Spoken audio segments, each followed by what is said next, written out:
పబ్లిక్లో పార్టీకి మంచి ఆదరణ ఉన్నప్పటికీ ఆ పబ్లిక్ని ప్రభావితం చేసేది నాయకుడే. అటు పార్టీకి కానీ ప్రజలకు కానీ మధ్యలో మీరు చెప్పిన నాయకుడే ఉంటాడు. ఆ నాయకుడు ప్రభావితం చేస్తాడు ఓటర్లను. అంటే డబ్బు పరంగా కావచ్చు, సేవా పరంగా కావచ్చు, ఇతర కారణాల ద్వారా కావచ్చు, ఏదైనా కూడా నాయకుడే ప్రభావితం చేస్తాడు. అలాంటి నాయకులు అందరూ కూడా దూరం కావడంతో మీకు నష్టం జరిగిందని భావిస్తున్నారా లేదా? లేదండి. ఇప్పుడు అదే చెప్పాను నేను.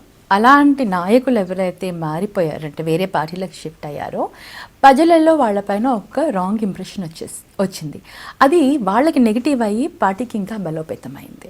ఇప్పుడు ఏ లీడర్ వచ్చినా కూడా ఆ లీడర్తో పాటు పార్టీ స్ట్రెంగ్త్ ఏదైతే ఉందో పబ్లిక్ డైరెక్ట్ పార్టీని ఒపీనియన్ చేసుకుంటున్నారు. నేను కొన్ని ఎగ్జాంపుల్స్ చెప్తానండి. ఇప్పుడు ఫర్ ఎగ్జాంపుల్ లైక్ కాలేజ్ స్టూడెంట్సే, వీళ్ళంతా ఎడ్యుకేటెడ్ వాళ్ళు. ఎడ్యుకేటెడ్ జనరల్ ఏంటంటే లీడర్స్ ప్రభావితం చేయలేరు.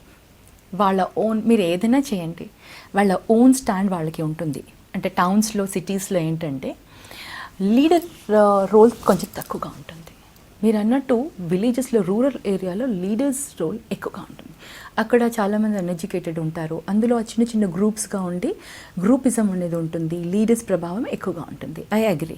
కానీ సిటీస్లో అలా ఉండదు. అలా చూసుకుంటే ఇప్పుడు కొన్ని ప్లేసెస్లో మేము ఆల్రెడీ వైఎస్ఆర్సీపీలో ఎవరైతే పార్టీలో కొత్తగా వచ్చిన లీడర్స్ చాలా స్ట్రాంగ్ అండ్ వాళ్ళకి కూడా ప్రీవియస్ పొలిటికల్ బ్యాక్గ్రౌండ్ ఉన్న వాళ్ళు వచ్చారు కాబట్టి అది కూడా చాలా స్ట్రాంగ్ అవుతుంది. ఓన్లీ ఏంటంటే కొత్తగా వచ్చారు కాబట్టి మనకు కొంచెం గ్యాప్ కనిపించవచ్చు.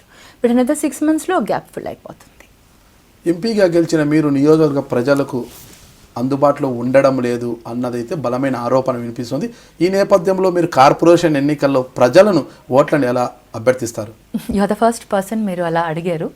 ఇప్పుడు దాకా ఎవరు నన్ను ఈ క్వశ్చన్ అడగలేదు. ఒక ఎంపీగా కాన్స్టిట్యుయెన్సీలో ఇంత ఉన్న ఎంపీని ఎక్కడా చూడలేదని అన్నారు నాతోటి. ఎందుకంటే ప్రతి ఒక్కరు కూడా నన్ను ప్రీవియస్ ఎంపీస్తో కంపేర్ చేస్తారు.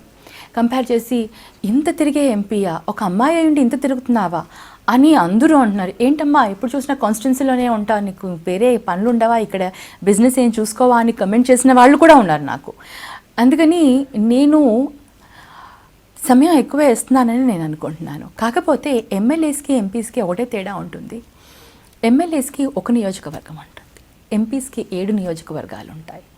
ఎమ్మెల్యేస్కి అసెంబ్లీ అంటే వర్కింగ్ డేస్ తక్కువగా ఉంటాయి. ఎంపీస్కి పార్లమెంట్ ఇన్ అ ఇయర్ మీరు చూసుకుంటే లైక్ ఎవ్రీ టైమ్ సెషన్స్ నడిపినప్పుడు కూడా 1 month ఉంటుంది. సో అలా 4 months అంటే of course maybe little less than that. And apart from that ఎంపీస్కి committees, meetings, tours and overall మొత్తం కంట్రీ మీద కూడా మాకు అవగాహన పెరిగేదానికి ఈ మిగతా అంశాలపైన మేము మళ్ళీ అవగాహన తెలుసుకోం. So the kind of amount where we have to travelling చాలా ఎక్కువగా ఉంటుంది. సో దీంట్లో ఆ సమయంలో కూడా నేను స్పెండ్ చేస్తున్న టైంకి నాకు లోకల్గా ప్రజల దగ్గర నుంచి వాళ్ళ దగ్గర నుంచే చాలామంది అప్రిషియేట్ చేయడం జరిగింది. ఇంత కాన్స్టిట్యున్సీలో ఎందుకు ఉంటావు అనే రివర్స్లో అడగడం జరిగింది. మరి మీరు అనేది మరి ఎవరు చెప్పారో ఏంటో నాకు తెలియదు కానీ but I'm spending most of my time there only అండి కాన్స్టిట్యున్సీలో. అట్లీస్ట్ లైక్ లాస్ట్ వీకెండ్ వెళ్ళాను అండ్ రేపు మళ్ళీ వెళ్తున్నాను. పార్లమెంట్ సమయంలో కూడా అంటే ఈవెన్ నేను ఢిల్లీ వెళ్ళినా కూడా ఏదైనా మళ్ళీ వర్క్ ఉంటే మళ్ళీ ఇమీడియట్గా సాటర్డే సండేస్ నేను కాన్స్టిట్యున్సీకి వెళ్తాను.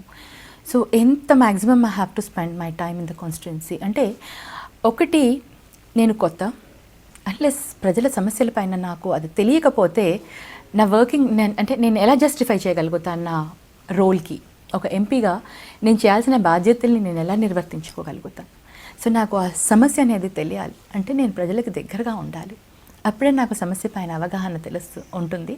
దానిపైన నేను వర్క్ చేసేదానికి నాకు అవకాశం దొరుకుతుంది. నేను కర్నూలు ఎంపీ బుట్టా రేణుక.